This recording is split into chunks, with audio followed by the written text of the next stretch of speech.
Suresh Richard, പാർട്ടികൾ ഏതുമാവട്ടെ, സംഘടനകൾ ഏതുമാകട്ടെ, ഈ രാഷ്ട്രീയ പാർട്ടികളുടെ രക്ഷാകർതൃത്വമാണോ കലാലയങ്ങളിൽ ഈ ലഹരിയുടെ കച്ചവടം കൂടാനുള്ള കാരണം? കേട്ടുകേൾവിയില്ലാത്തതാണ്.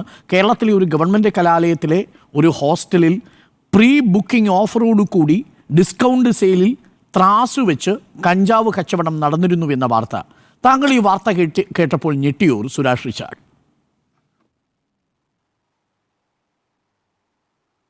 തീർച്ചയായിട്ടും ഈ വാർത്ത കേട്ടപ്പോൾ ഞാൻ ഞെട്ടി. പിന്നെ ആദ്യമായി റിപ്പോർട്ടർ ചാനലിന് ലഹരിക്കെതിരെയുള്ള പോരാട്ടത്തിന് നന്ദി അറിയിപ്പിക്കുകയാണ്. പിന്നെ ഞാനിവിടെ ആലോചിക്കുകയായിരുന്നു, എന്നെ എന്തിനാണ് ഇവിടേക്ക് ക്ഷണിച്ചതെന്ന് ഞാൻ ചിന്തിച്ചുകൊണ്ടിരിക്കുകയായിരുന്നു. സാരമില്ല, ഇത് രാഷ്ട്രീയ പോരാട്ടമാണ്. പിന്നെ നല്ല നല്ല വാക്കുകൾ നേതാക്കന്മാരിൽ നിന്നും കേട്ടു തുടങ്ങി. അതും നല്ല കാര്യമാണ്. ലഹരി കേസിൽ പ്രതികളായ കുട്ടികൾക്ക് യാതൊരുവിധ സപ്പോർട്ടും ഒരു നിയമസഹായവും ജാമ്യമെടുക്കാൻ പോലും ഈ നേതാക്കന്മാർ പോകരുത്. പക്ഷേ ഇവിടുത്തെ ഈ ചാനൽ ചർച്ചയിലെ പോരാട്ടം കാണുമ്പോൾ എനിക്ക് നിരാശയാണ്. കാരണം ഇവരുടെ ഈ വാക്കുകൾ എനിക്ക് വിശ്വസിക്കാൻ കഴിയുന്നില്ല. അത്ര വാശിയോടും വൈരാഗ്യത്തോടും വീര്യത്തോടുമാണ് അവർ സംസാരിക്കുന്നത്. അപ്പോൾ എത്രമാത്രം ഇതിൻ്റെ റിസൾട്ട് കാണുമെന്നുള്ളതിൽ ഞാൻ സംശയിക്കുകയാണ്. പിന്നെ അതേപോലെ ഈ കുട്ടികളിങ്ങനെ ഈ തരത്തിലുള്ള പ്രവർത്തനങ്ങളിൽ ഏർപ്പെടാൻ കാരണം തീർച്ചയായിട്ടും ഇന്നലെ ഞാൻ പറഞ്ഞതുപോലെ പുറത്തുനിന്നുള്ള ഒരു നല്ല സപ്പോർട്ട് ഉള്ളത് കൊണ്ട് തന്നെയാണ്. ഈ സപ്പോർട്ടാണ് ഇല്ലാതാക്കേണ്ടത്. അത് മാത്രമല്ല, ഈ ഇന്നലെ എന്നോട് ഇതിൻ്റെ സോഴ്സിനെ കുറിച്ച് ചോദിച്ചു. ഇതിൻ്റെ അന്വേഷണം ശരിയായ ദിശയിൽ തന്നെ ആണോ?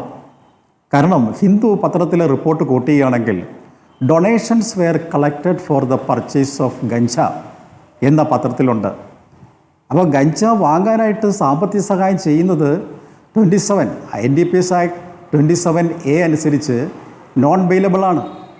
ഞാൻ ഇന്നലെ പറഞ്ഞ പോലെ കടുത്ത ശിക്ഷ കിട്ടുന്നതാണ്. ആ മേഖലയിലേക്ക് തിരിയണം.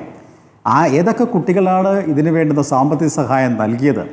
പിന്നെ ഇതിൻ്റെ കോൺസ്പിറസി, ഇതിനൊരു ഈ പരിപാടി നടത്തുന്നതിന് അല്ലെങ്കിൽ ഗഞ്ചാവ് വാങ്ങുന്നതിന്, ഈ കുറ്റകൃത്യം ചെയ്യുന്നതിന് ഒരു കോൺസ്പിറസി ഉണ്ട്. ആ ഗൂഢാലോചനയും ജാമ്യമില്ലാ കുറ്റമാണ്. അപ്പോൾ പോലീസുകാർ ആത്മാർത്ഥമായി അന്വേഷിക്കുന്നുണ്ടെങ്കിൽ ഇതിൻ്റെ പിന്നിലെ ഗൂഢാലോചന, ഇതിൻ്റെ പിന്നിലെ സാമ്പത്തിക സഹായം, കാരണം കുട്ടികൾക്ക് പ്രത്യേകിച്ച് വരുമാനമൊന്നുമില്ലാത്തവരാണ്. അപ്പോൾ എവിടെ നിന്നാണ് ഈ സമ്പത്ത് കിട്ടിയെന്നുള്ളത് തീർച്ചയായിട്ടും അന്വേഷിക്കണം. അങ്ങനെ ഇതിനകത്ത് പിടിക്കപ്പെട്ടവർ മാത്രമല്ല, ഇതിനെ സഹായിച്ചവർ, ഇതിൻ്റെ പിന്നിലുള്ളവരും തീർച്ചയായിട്ടും, എങ്കിൽ മാത്രമേ ഈ കുറ്റകൃത്യത്തിൽ നിന്നും മറ്റു കുട്ടികൾ പോകൂ എന്നുള്ളതാണ്. എനിക്ക് മതിയായ സമയം തരണം. അതുപോലെ തന്നെ ഈ കേസിൽ ഇപ്പോൾ മൊഴി പുറത്തു വരുമ്പോൾ, ഈ കേസിൽ ഇന്നിപ്പോൾ അറസ്റ്റിലായിരിക്കുന്ന 2 പേർ, അതിലൊരാൾ ഷാലിഖ് എന്ന് പറയുന്നയാളാണ്, മറ്റൊരാൾ ആഷിഖാണ്.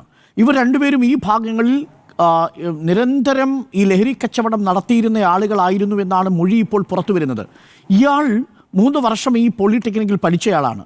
ഇയാൾ അവിടുത്തെ ഒരു പ്രബല സംഘടനയുടെ മെമ്പർഷിപ്പ് ക്യാമ്പയിൻ തുടങ്ങുന്ന തരത്തിൽ ആ ക്യാമ്പസിൽ ആദരിക്കപ്പെട്ട ഒരാളാണ് എന്ന് പറയുമ്പോൾ ഈ കച്ചവടം എത്രമാത്രം വലിയ ക്വാണ്ടിറ്റിയിൽ അവിടെ നടന്നിട്ടുണ്ടാവാം എന്നുള്ളത് നമ്മളെ അത്ഭുതപ്പെടുത്തുന്നില്ലേ? യഥാർത്ഥത്തിൽ ഇയാൾ അവിടെ നടത്തിയതൊരു വലിയ കഞ്ചാവ് ലോബി, ഒരു വലിയ സാമ്രാജ്യം അയാൾ സൃഷ്ടിച്ചു എന്ന് തന്നെ കരുതേണ്ടി വരില്ലേ സുരേഷ് റിച്ചാർഡ്? തീർച്ചയായും ആ പോയിൻ്റ് ഔട്ട് ചെയ്ത ആ വ്യക്തിയെ തീർച്ചയായും നമ്മൾ ഇതിൻ്റെ ഒരു പ്രധാന കണ്ണിയായിട്ട് എടുക്കണം. അയാളെ നല്ല രീതിയിൽ ചോദ്യം ചെയ്ത് കഴിഞ്ഞാൽ ഇതിൻ്റെ ഉറവിടത്തെക്കുറിച്ചും വ്യക്തമായ സൂചനകൾ കിട്ടും. ആ ക്യാമ്പസിൽ, ആ പോളിടെക്നിക് കോളേജിൽ ലഹരി ഇത്രയും വ്യാപകമാകാനും ഇതിനകത്ത് അകപ്പെടാനും ആ പാർട്ടി അങ്ങനെ നടത്തുവാനും ഒക്കെ അയാൾ ഒരു പ്രധാന കണ്ണി തന്നെയാണെന്നാണ് എൻ്റെയും ചുരുങ്ങിയ അറിവുകൾ, എനിക്ക് കിട്ടിയ അറിവുകളും. തീർച്ചയായിട്ടും അയാളെ കേന്ദ്രീകരിച്ചുകൊണ്ട് അന്വേഷണം. അതോടൊപ്പം തന്നെ ഒരു എക്സൈസ് ഉദ്യോഗസ്ഥന് എനിക്ക് പറയാനുള്ളത്, പറഞ്ഞോളൂ.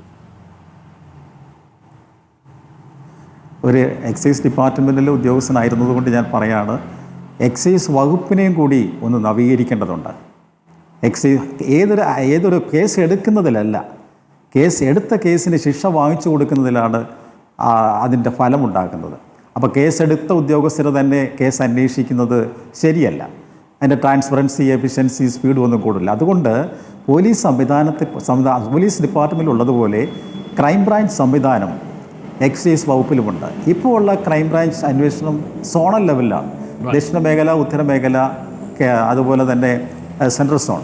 അത് പോരാ, 2 ജില്ലകൾക്കെങ്കിലും ഒരു ക്രൈംബ്രാഞ്ച് എന്ന രീതിയിൽ ഒരു സംവിധാനം കൊണ്ടുവന്നാൽ വേഗത്തിൽ കേസന്വേഷണം നടക്കുകയും ശിക്ഷ വാങ്ങിച്ചു കൊടുക്കുകയും ചെയ്യാം. അതുപോലെ തന്നെ വിമുക്തി മിഷൻ എക്സൈസ് വകുപ്പ് നല്ല രീതിയിൽ ചെയ്യുന്നുണ്ട്. പക്ഷേ എക്സൈസ് വകുപ്പിൽ മദ്യം കൊടുക്കാൻ ലൈസൻസും വിൽക്കാനും ഒക്കെ ലൈസൻസ് കൊടുക്കുന്ന ഡിപ്പാർട്ട്മെൻറ്റ് തന്നെ കുട്ടികളുടെ മുമ്പിൽ പോയി ആ ഉദ്യോഗസ്ഥനെ ക്ലാസ് എടുക്കുന്നത്, അത് ക്ലാസ് എടുത്തുകൂടാന്ന് ഞാൻ പറയുന്നില്ല, അതൊരു വിരോധാഭാസം അല്ലെങ്കിൽ ഒരു പൊരുത്തക്കേടുണ്ട്. ഇപ്പോൾ സാമൂഹ്യക്ഷേമ വകുപ്പ് നടത്തുന്നുണ്ട്. എത്രയും വേഗം ഈ വിമുക്തി മിഷൻ സാമൂഹ്യക്ഷേമ വകുപ്പിനോട് നടത്തണം. എന്നിട്ട് ഈ എക്സൈസ് ഉദ്യോഗസ്ഥരെ എൻഫോഴ്സ്മെൻറ്റ് ജോലികളിലേക്ക് ഫ്രീ ആക്കണം. അത് എത്രയും, കാരണം എക്സൈസ് വകുപ്പിൽ സൈന്യത്തിൽ അംഗബലം കുറവാണ്.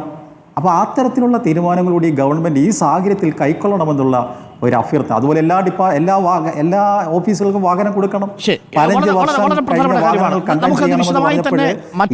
പല റേഞ്ച് ഓഫീസിലും വണ്ടികളില്ല. എങ്ങനെയാണ് ഈ സംവിധാനങ്ങളെ ഉടച്ചു വാർക്കേണ്ടതെന്ന് നമുക്ക് ചർച്ച ചെയ്യാവുന്നതാണ്. എനിക്ക് ഒരു ചോദ്യം കൂടിയുണ്ട് സുരേഷിനോട്. ശ്രീ സുരേഷ്, ഇതിലൊരു പ്രധാനപ്പെട്ട വിഷയം നോക്കൂ. കഴിഞ്ഞ 3 വർഷമായോ അതിലധികമായിട്ടോ ഈ ക്യാമ്പസിൽ ഈ കഞ്ചാവിൻ്റെ കച്ചവടം നടന്നിരുന്നു എന്ന് തന്നെയല്ലേ നമ്മൾ മനസ്സിലാക്കേണ്ടത്? അവിടെ ത്രാസടക്കമുള്ള സംവിധാനങ്ങൾ ഉപയോഗിച്ച് ഒരു പ്രീ ബുക്കിംഗ് ഓഫറോട് കൂടി ഡിസ്കൗണ്ട് സെയിലിൽ അതവിടുത്തെ പ്രധാനപ്പെട്ട സംഘടനാ നേതാക്കളുടെ മുറികളിൽ അവരുടെ അറിവോടെ, അവരുടെ അനുമതിയോടെ, അവരുടെ പ്രോത്സാഹനത്തോടെ നടന്നു എന്നാണ് നമ്മൾ മനസ്സിലാക്കുന്നത്. ഈ വിവരം പ്രിൻസിപ്പൽ അറിഞ്ഞ് ഗതികെട്ടാണ് പ്രിൻസിപ്പൽ എക്സൈസിനും പോലീസിനും കത്ത് കൊടുക്കുന്നതും പോലീസ് ആരും അറിയാതെ അവിടെ റെയ്ഡ് നടത്തുന്നതും. ഇത് മറ്റാരെങ്കിലും അറിയിച്ചിരുന്നെങ്കിൽ ഈ സാധനമൊക്കെ അവിടെ നിന്ന് നിഷ്പ്രയാസം കടത്താൻ ഇവർക്ക് വളരെ കുറച്ചു സമയം മതി. അതിനുള്ള സംവിധാനങ്ങൾ പോലും ഇവിടെ ഉണ്ടാവും അല്ലേ? അതെ, ഇത് കേട്ടപ്പോൾ ഈ ത്രാസും മറ്റു കാര്യങ്ങളും കേട്ടപ്പോൾ ശരിക്കും പറഞ്ഞാൽ എനിക്ക് വളരെ അതിശയമാണ് തോന്നിയത്. പിന്നെ ആ പ്രിൻസിപ്പളിനെ നമ്മൾ അഭിനന്ദിക്കണം. കാരണം അദ്ദേഹം അത് ചെയ്തത് കൊണ്ടല്ലേ ഇത് കണ്ടെത്താൻ കഴിഞ്ഞതും അവിടെ ഭൂരിപക്ഷം കുട്ടികളെ നമുക്ക് രക്ഷപ്പെടുത്താൻ കഴിഞ്ഞത്. തീർച്ചയായിട്ടും ഇതൊരു വലിയ ഒരു കച്ചവട ശൃംഖല തന്നെയാണ്. ഈ പോലീസ് ഉദ്യോഗസ്ഥർ സ്വതന്ത്രമായി അന്വേഷിക്കുകയാണെങ്കിൽ അവർക്ക് സ്വാതന്ത്ര്യം കൊടുക്കുന്നു എന്നാണ് എനിക്ക് പറയാൻ കഴിഞ്ഞത്. തീർച്ചയായിട്ടും ആ സ്വാതന്ത്ര്യം നിലനിർത്തണം.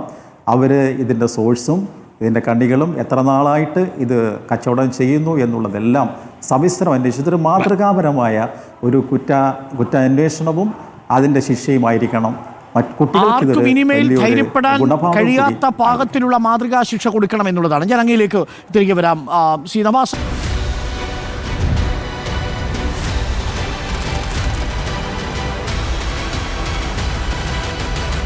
Debate with Dr. Arun Kumar.